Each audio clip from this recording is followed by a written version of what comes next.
Welcome to the weekly call where we show you guys exactly how to get into the real estate business. I got my friend on here, Nathan Valley, and we're going to be talking to you specifically, wholesalers.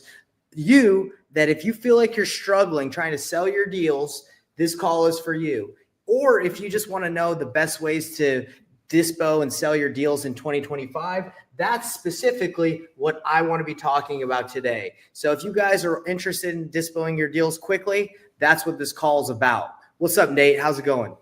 Yo, what is going on? I'm doing great, brother. Guys, this topic is so important because I know a lot of people I chat with. I was literally earlier today, I was having a conversation with someone to where a lot of people think the problem is acquisitions.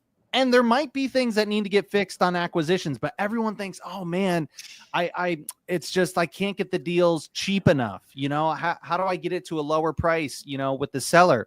A lot of times it's your problem might not be that. The bigger problem might be you don't need to get it lower with the seller. You need to figure out how do you get your buyers to come up or even respond to the deals you do have. Because I promise you that there is a lot of room. There is a lot of money you're leaving on the table or a lot of deals that you're letting fall through or passing by because you don't have a good dispo process. All right, Nate Valley. Love it. Thanks for giving that awesome insight. Guys, there's going to be 3 reasons to listen to us today. Nathan Valley did tell us a little bit about why he has that experience today. But number 1, you're going to learn the best dispo practices in 2025 coming. All right. I should have used a darker color, but whatever. I think you guys. It is the things that work today are not the same things that worked 5-10 years ago. That's right. That's why you got to stay on top of your game. We're going to discover new AI tools. I'm going to tell you about AI tools that I've discovered not only through using Batch, but there's some new stuff coming. And if you guys are trying to fight AI, good luck. It's not going anywhere. Okay. Unless someone blows up the internet. And get actionable insights to sell faster. So guys, those are the 3 main reasons you should be listening to us today, because if you want to sell your deals faster, I was just trying to dispo one of my deals. You need to listen because you could waste tons of time if you don't know the process and the best way to do it. So let's dive right into it, Nathan Valley. These are going to be the ways to dispo in 2025. Now there's still the traditional ways to do it. Okay. So we're going to be going over that. Man, I wish I would have wrote in thicker marker or thicker whatever. It doesn't matter. You guys can still see it. Ways to dispo in 2025. We're going to go over the traditional ways that still work, right? So we love BatchLeads. I love BatchLeads because you're able quickly to find out what real estate agents, what flips are happening right next to your flip. You can quickly just call the agent that has that deal and say, hey, I see you representing some flippers in the area. Do you have any more that would be interested in buying a flip in this area? Simple as that. That's a tried and true method. Agents are great ways to sell your deals, okay? I just called an agent in San Antonio. I had a deal. She had a listing right next to the property that I'm looking at. I called her. I have a call that I recorded the call so you guys can listen to it. She gave me the whole scoop. She was like, hey, I was like asking like what I could sell for if I flipped it, if I found a cash buyer. She just gave me everything I needed to know. Okay, so you can use BatchLeads, okay, to get agents' information. Also, you can skip trace for free now using my 7-day free trial link. Just DM me and I'll hook you up. But BatchLeads is a great way to do it, finding the agents on the MLS and talking to them. Top cash buyers. This is something that we love working with. It's a traditional way. Build relationships with your top cash buyers, because if you're just blasting out your deals to a cash buyers list, you don't know who's opening it. You don't know if they're even buying anymore. Build relationships with your top cash buyers. That's the goal. That's the key to getting deals sold ASAP, because a lot of deals that need to get done, it requires like a relationship. So we call these our A+ buyers. Nathan, do you have anything you want to say about just having those buyers in your pocket? Yeah, guys, quality over quantity. It applies on acquisitions just like it does on the disposition side, right? Quality. Not all buyers are created equal, right? I remember when I did my 30-day challenge a while ago, there's some buyers I would chat with to where right off the bat, oh yeah, well, anything that's a deal for me, I only buy it 60 cents on the dollar. And then I'm also conservative on this. And then I take an additional like X amount off the top. And in the first 2 minutes, I'm like, hey, hey man, I appreciate your time. Have a great rest of your day. Because that is not the buyer that I'm looking for, right? Guys, there are some buyers that will pay top dollar. There's some to where they want like every deal to be like a multi 6-figure home run deal for them. And the reality is that's where you are just not in the business of looking to work with those people. Right. And so again, you don't need 1 million cash buyers. You don't even need thousands. You just need typically 5 to 10 solid buyers, like really good quality buyers. And guys, you can absolutely crush it. I can't tell you how many times every deal that we do, there's almost I'm trying to think on the last few deals we did. I know that like two of our last deals, there was a $100,000. I think technically it was like 90 and change. So, don't quote me on it. But it was over $90,000 spread from the buyers on the low end to the person that bought the deal. I'm going to say that again. $90,000 difference. That is not just one, but on 2 deals that we had done recently, right? And guys, we see this time and time again to where there is such a huge spread, right? And again, it's not because the people at the top, offering the most amount of money don't know what they're doing. Guys, they were actually the most experienced buyers, and they made out very well on the properties, on the deals that we did with them and what they paid for. Right. It's just, again, we're not looking for every buyer. We just want to find the best ones. There you go. So you want to find work with top buyers and the right buyers, right? So the next one, we have buyers list. We've kind of hit on the buyers list. You can get a buyers list from Batch. You can get it from buying it from other people. Now, buyers lists are okay, but if you're just going to rely on a buyers list to blast out your deals and wait for people to come in and send you their offers, I am more of an aggressive type. I'm more of like the proactive type. I don't like to just sit and wait.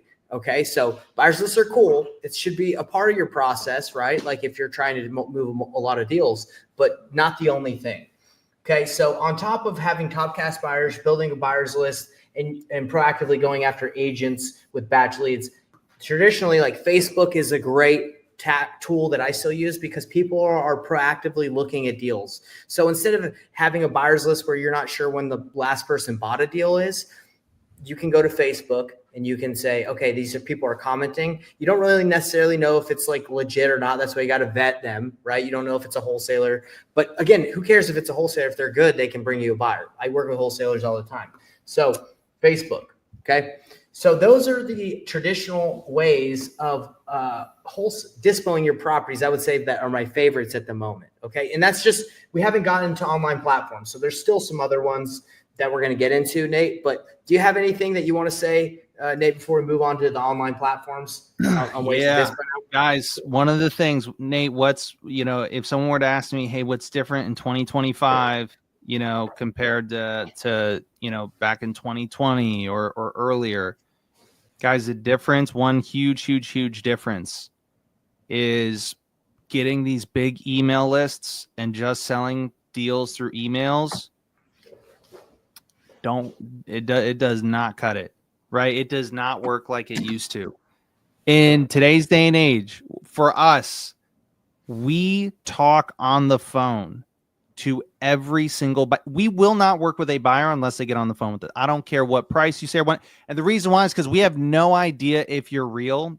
And guys, again, today in 2025, there is way more people learning about wholesaling, looking to get into wholesaling and all of that stuff compared to what there was years ago. And guys, there's nothing wrong with that. It doesn't mean it's harder or that there's less opportunity. Not at all. I think there's more opportunity than what there was a couple of years ago.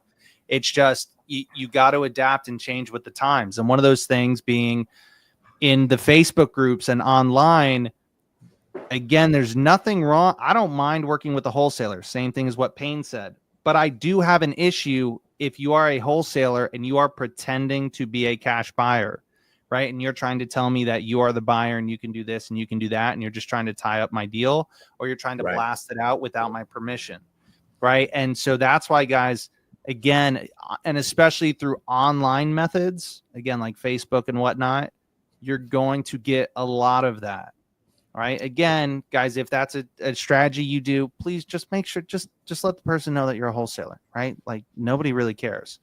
The other thing though is talk to the person on the phone. right? Ask questions, because you're typically going to be able to pull out, hey, is this person legit, or are they just kind of posing to be a buyer? Again, earlier today, I just had a conversation with a person to where it was a wholesaler that they had a conversation with, and they thought it was the buyer, and the wholesaler ended up going behind their back and just, trying to steal and lock up went behind their back to contact the person, and then also to lock up the contract. Right. And so it's again, getting on the phone, vet people, right? Huge. And email, right. Not a fan of it. Because the thing, guys, especially in today's day and age, like with the buyers, if you talk to buyers, they'll even tell you, they'll see the same deal 3 or 4 different times from 3 or 4 different people at 3 or 4 different prices. They don't know who's who, and what they said when they see that, they're like, I'm just not even going to waste my time. Yeah, because they right? don't. They don't know what who happens so it makes often. sense. And it's just all the confusion and the email. They're like, I don't even know what company this is, and I get a million emails into my inbox. I don't even know who they're from. Yeah, I not the big fan on email. Again, guys, the kind of mass blast of sending out deals through email and stuff does not work like it used to. Get on the phone, do the unscalable thing, and I promise you'll be so much more effective. You'll have better conversations, and you'll get to find out what are they really willing to pay.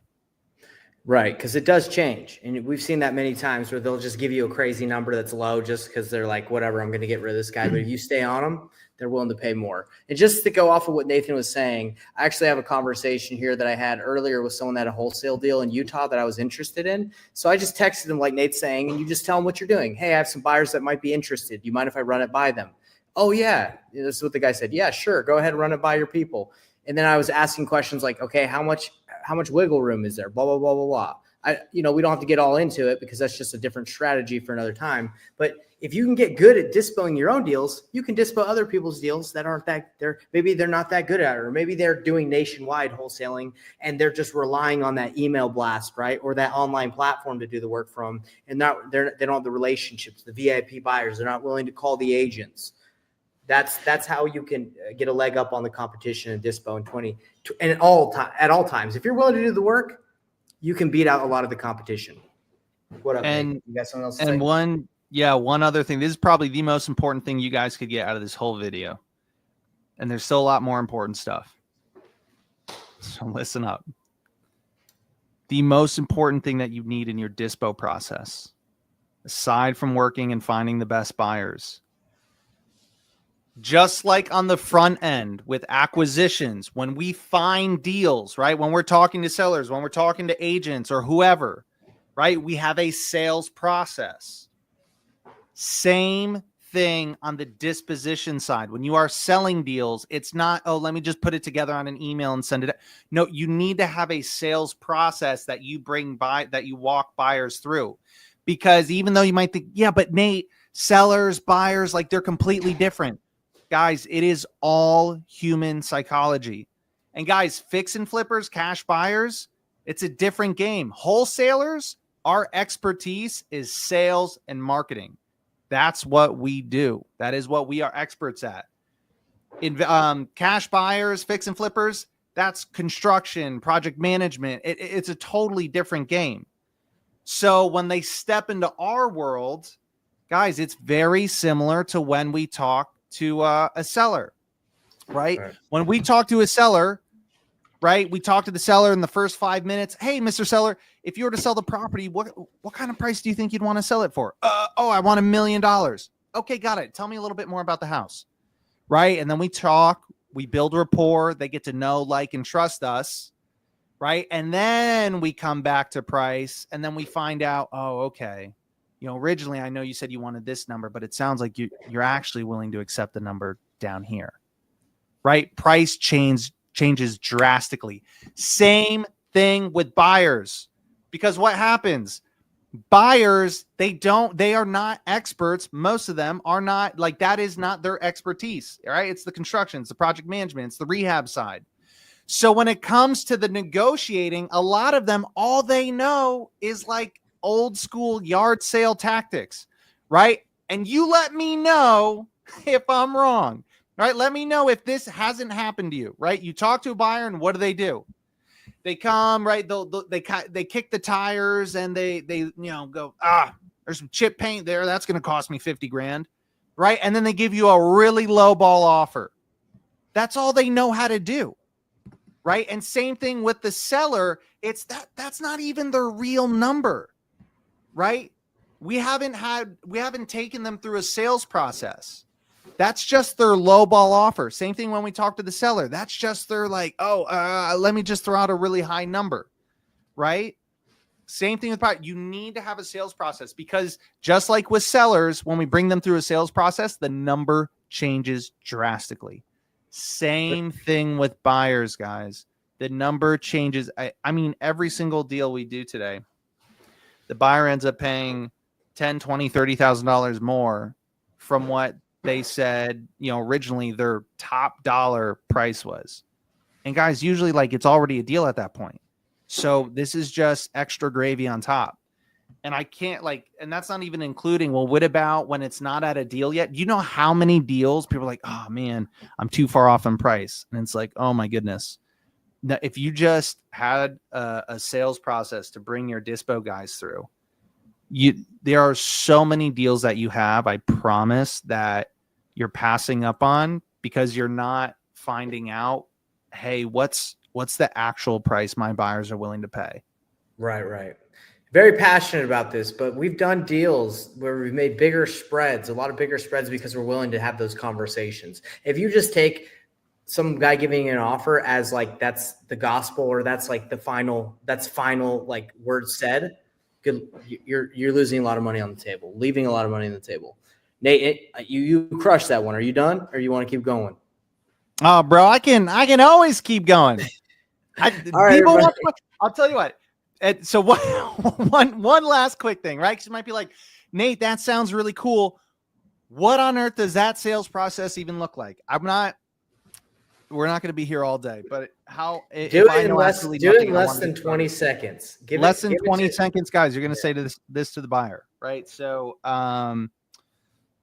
if you've got a deal, right, and let's say you want to push it out to your buyers, you're like, if my buyers bought this at 500,000, that'd be amazing, right? And so, but you have no clue. Hey, Mr. Buyer, I've got this deal around the corner from, from how I found you. I'm still negotiating with the seller, right? We're still kind of going back and forth with them. Right now, I know they'd be willing to sell it for 500,000. I know if we're able to make that work, we can get the deal done today. I'm still going back and forth with them a little bit on things though. I might be able to get a little bit cheaper, right? And the buyer goes, oh my gosh, 500, that's not even close to a deal. There's a vacant lot that, sold right around the corner for $10,000. And you're like, I know. I mean, it is a 5-bedroom, 3,000 square foot house, Mr. Buyer. They're like, yeah, but blah, blah, blah, blah, blah. And you're like, hey, got it. Totally understand. Like I said, hey, we're still going back and forth with the seller. Let me ask you, what price would you need to be at in order for it to make sense for you? Right? We asked 500,000. I don't even know if I could pay 300. Got it. Totally understand. What is some feedback that you can give me that I can use to help get it down to that price for you? Right? What's some specific feedback you can give me that I can use as ammo to bring back to the seller to help get it down to your price? Right now, he's going to tell me exactly what I need to know. Because if you're like me, guys, man, I don't know nothing about construction. I don't want to know. Right? A lot of times you don't know a lot about the area either. A lot of times you don't really understand the market.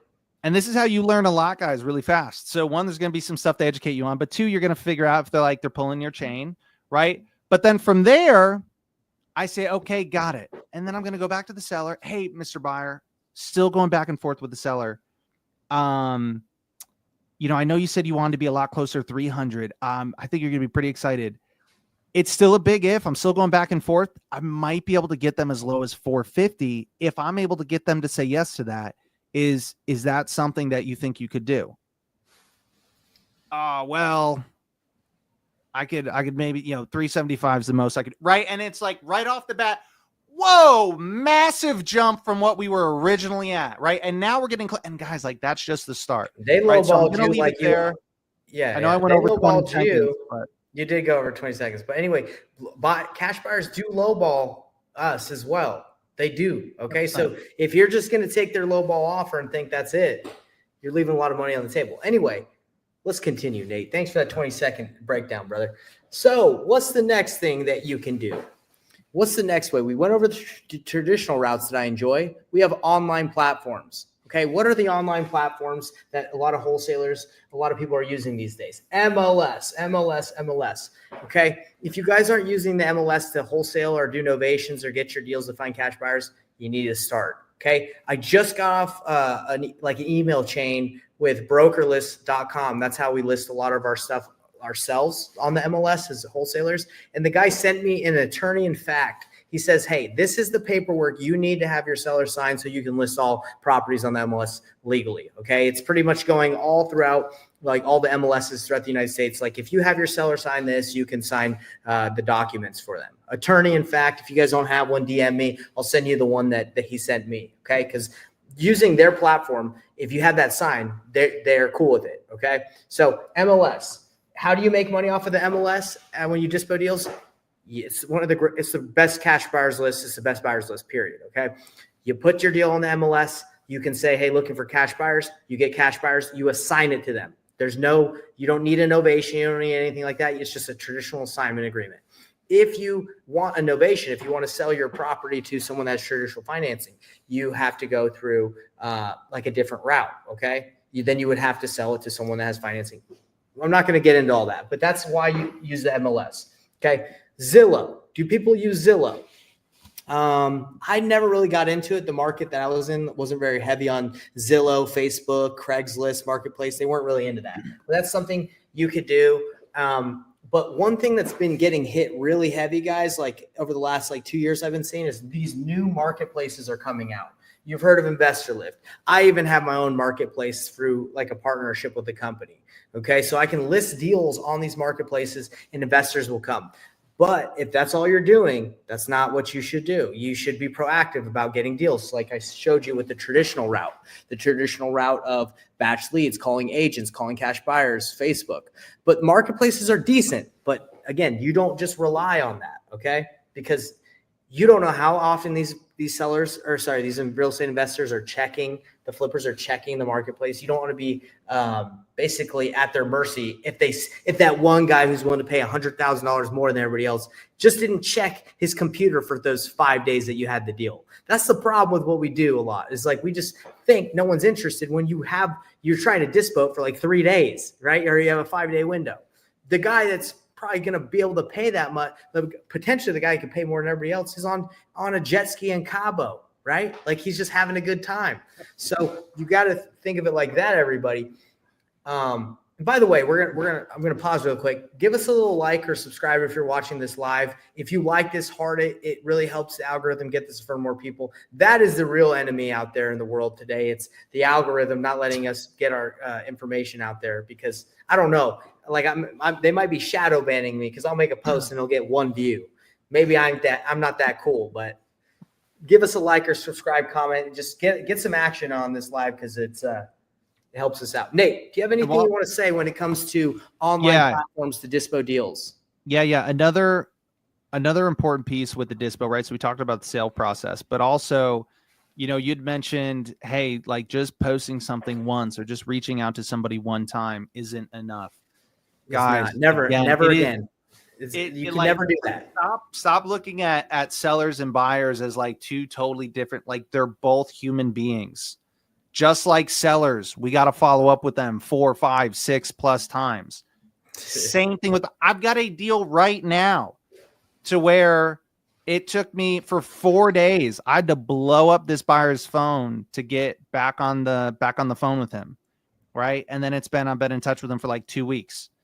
Right. But I had to blow up his phone for 4 days because again, sales process, right? Initially, he just kind of gave a lowball offer, but then the sales process brought him up about $30K in the price he was at. Right. And now the thing is we're probably going to be doing the deal with this guy. So we're kind of like right down to the wire. But again, buyers are just like sellers. It doesn't necessarily mean they're not interested in the deal. Guys, people are busy.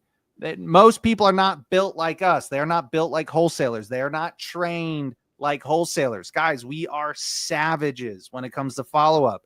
That is one of the most valuable things you learn with wholesaling. And you apply it to so many things, not just acquisitions and finding sellers. Use it with buyers. Use it with, I don't know, got like a doctor's appointment, whatever. Dude, if I had the follow-up game I have now when I was dating girls in college, it would have been amazing. I would have said, hey, you didn't respond to my text when I asked you on a date yesterday. I'm just following up. I'm just checking in to see if you're still not interested. So guys, you gotta do with that. Do that with buyers. Again, same thing with sellers. Don't be worried about following up too much, right? I promise you, you are not following up too much. Get on the phone with them and get some real numbers from them as far as, hey, what are you actually willing to pay? You know, what's a real price from you? You're dropping some gold nuggets here, man. When it comes to follow-up, I think we could just do a whole episode about follow-up alone, about like, stop feeling like you're bothering people. Oh, because you know how many times I got to follow up with my friends that I have a relationship with and I'm cool with? Like, they'll text them, they won't respond. I'm not butthurt about it. I'm not. Is that going back to that? Hey, you still not interested in hanging out, friends? Hey, man, you haven't heard. I haven't heard back from you. Are you still wanting to hang out? Right? Like, no. So that's the thing, are we guys. Still friends? Are we still? Do you still like me, dude? So the thing is, people are busy. People have kids. People have dogs. People have life. This is all we're thinking about. They are not thinking about this, and that's the thing with pre-foreclosure and a lot of these lists. They're going through some life stuff. And if you guys think that maybe they don't respond to you, that they don't want to talk to you and like you, nah, they got some heavy stuff going on. Your job is to follow up until they basically threaten your life. Okay. I'm just kidding about the threaten your life, but your goal is to follow up until the house is sold. All right. So what is the new opportunity now? I want to hit on that real quick before we go into new opportunity. And again, guys, like, don't feel guilty. Right? With sellers or with buyers, you are providing value, right? That seller is in a tough situation. They need your help. That buyer is, bro, I've got an opportunity for you to make money, right? Like, yeah, guys, if you've got a big opportunity for me to make money, you're more than welcome. Oh man, I got to be careful because people are going to start blowing up my phone, right? But you're more than welcome to reach out. At least until I say, hey, I'm not interested or whatever the case may be. Then it's like, cool. All right, move on to the next. Right. But again, guys, don't stop worrying about follow-up.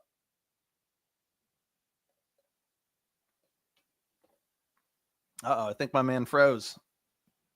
All right, he's frozen. We're going solo, guys. So new opportunity. We got AI. We'll see if he comes back in.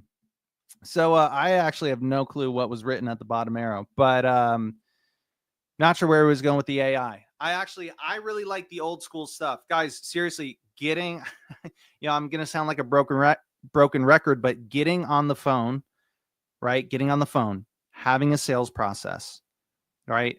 And then the follow-up. The follow-up is so huge. And again, it's not just going to be getting them on the phone that first time, right? We're going solo, guys. It's not just getting them on the phone that first time, but it's also, it's getting them back on the line, right? Because you might have that initial conversation and they might, yeah, I'll get back to you. Or they give you that initial kind of low ball offer.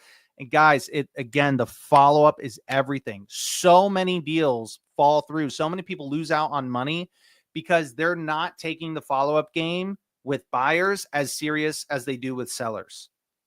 Huge misconception. Same thing with the sales process. Your sales process with the buyers, you need to be taking just as seriously as your sales process on the acquisition side. All right, guys, all the work that goes into finding a deal, it is not easy to find a deal, right? So once you have it, well, we want to make sure that we are 100% going to make money, but not just make money. We want to make as much as we possibly can. We want to make sure we are not leaving money on the table. Nation Valley. Sorry, man. That's the problems. That's the problems of living in the country of Canada. Not only the country of Canada, but in the countryside where there's bad internet. Sorry about that, Dude, brother. it's good, man. You were gone. I was like, oh, perfect. I just get to run wild with the mic, and everybody knows I love to talk. All right, let's chat about what's this new AI opportunity. I get to run wild without being brought back. All right, love it. Okay, so everybody, the new AI opportunity. What is it, guys? Step back. Let me tell you the truth. If you think AI is going anywhere, it's not going anywhere. Okay, it's here to stay, and it's taken a lot of the repetitious actions that a lot of people do in the beginning of answering like the nuanced questions of like how many beds are in the property, how many in the baths. Like people are training bots, not only bots to do text, but they're training bots to do voice. Okay, so basically what I've seen with AI is they're saying, hey bot, this is how many beds and baths this property has, this is the condition of the property. Like any question that a buyer would ask, it's basically programming and saying, if someone asks this, respond with this. So Mr. Buyer, price is 300,000. Take it or leave it. I don't know if you've talked to these machines, like these AI stuff. It sounds legit, dude. I feel bad for everybody in the Philippines because it's about to take them all out with the AI voice. If you're in a call center, you're in trouble. Okay. So guys, that's what I'm seeing so far with AI is they're training AIs to answer the questions that a lot of the buyers have. Now, could it get better? Potentially. Is it going to reach out to buyers and say, hey, are you interested in still buying? And then it has that conversation and adds people. Yeah. But like I'm not too concerned about this because what actually gets deals done is trust. You cannot trust the bot. Okay. We've all seen AI. We've all seen what is it? I Am Legend. We've seen all the movies where robots get crazy. I think I Am Legend has crazy robots. No, that's zombies. What's the one where the iRobot? We've all seen iRobot, AI, the movie with the kid. Look, can't trust them, but you can use them. So where do we come into place? We will use AI. A lot of people are going to start using AI to kind of filter through the tire kickers, and then it's going to filter the people that are really interested to talk to the guys that know what they're doing. Nathan, me, you guys that are out there. So what are the new opportunities for Dispo? It's just going to going to filter people more. That's what it's going to be able to do at the moment. That's what I've been seeing. Now, I'm not an expert in the AI Dispo department, but I am diving in. So if you guys want to learn more about the AI and what's going on, I'm the go-to guy because I'm diving in even deeper this year in 2025 to know how we can leverage technology and AI to help us in the real estate business. So those are the opportunities that I'm seeing with AI. And guys, this was as usual, we got a lot to say. So those are the ways to Dispo in 2025. So basically, if you guys found this information interesting, we run a free training in our Facebook group, our private free Facebook group, Painless Flipping, Wholesaling Real Estate Simplified. We have a free training tomorrow. We're doing a training where I'm going to be giving away my daily routine. One of the hardest things wholesalers have a hard time with is knowing what actions to take every day. So I am sharing you my exact routine, my planner that I use to gauge what I do. If you're interested, join the free Facebook group. We're going to be having the training tomorrow. Or if you aren't a member of the Facebook group, you don't want to search it for some reason, just comment wherever you're watching this. Just comment, I'm in, and I'll make sure you get that link for tomorrow's training. But this is basically what we wanted to talk to you guys today about is going and doing Dispo in 2025, making sure you're active. I will say this one last thing before I go. Hard work will win, okay? I was working hard today. I work hard every day, but today specifically, I called a bunch of agents. I talked to an agent that had a property. Like you can learn a lot by just working. Okay. Like all these strategies, all these techniques, everybody wants to know the silver bullet, like the freaking, just show me the best process. And I've learned it's about intent. Like, why are you doing this? And taking action, massive or perfect action. Cause you're going to beat a lot of the people that maybe they're talented because their process is legit, but you're just going to do deals if you just put in the work. So that's what I got to say. And I appreciate you guys watching this. Nathan Valley, do you have anything else you want to say? I had a soccer coach back in the day that, and I love this saying. He used to always say, work rate beats talent every day of the week. And don't get me wrong, talent's important. It does go a long ways, but if you're talented and lazy, it's like, man, good luck. that's capped. Whereas, you know, the hard work, again, guys, you know, also this is from Alex Hormozy, and I absolutely love it. He talks a lot about, guys, the hard work, it works harder on you than you do on it. It's kind of like when you work out at the gym. Yeah, you might work out really hard at the gym for an hour, but your body's burning calories from that workout the entire rest of the day. Same thing with stuff like this. You might work really hard for, you know, a number of hours, making calls, talking to sellers, talking to buyers, whatever the case may be. I promise you, you are getting far more back from that and developing your skills and everything else than, you know, the work putting into it. So, that's encouraging. Hope you guys got something useful out of today. Hold on. Definitely. There should be a link down below. Join, guys, the free Facebook group. The training's in there. It is just in that Facebook group. They're pretty awesome. I'm not gonna lie. And then we even give you there's a free course with everything that you need to do deals. And yeah, the course is legit. So yeah, join the free Facebook group. Check it out. We'll see you guys there. Yeah. And hey, I just want to elaborate on what you said because it makes me think of something interesting. So when you said hard work and talent, it's the same thing with high IQ. Like a lot of people are born with a high IQ or they're very intelligent just without having to work that hard. But that because you have a high IQ or very intelligent doesn't mean you're going to be more successful than the guy who has a low IQ that just puts in the work, right? There's a lot of people that have high IQs, very intelligent, but they're lazy because they're like, oh, I'm so smart, so I'm just going to chill and veg. And a lot of people actually are not that successful a lot of the time when they have high IQ because they rely on that, right? So anyways, I kind of see it the same thing, right? A lot of people probably leave it up to talent, leave it up to intelligent, like high IQs, when guys like me and you, Nate, we got to work hard, you know? Oh yeah, we got to work real hard. We got to work real hard. We got that talent and low IQ, you know? All right, guys. Well, appreciate you. Again, Nate said it good. We dived in deep. Appreciate you being on here, and we will see you guys on the free training. Like I said, comment. I'm in. If you're wherever you're watching this, we'll make sure you get that link, or just join the free Facebook group, and we'll see you on the training tomorrow. Later, guys.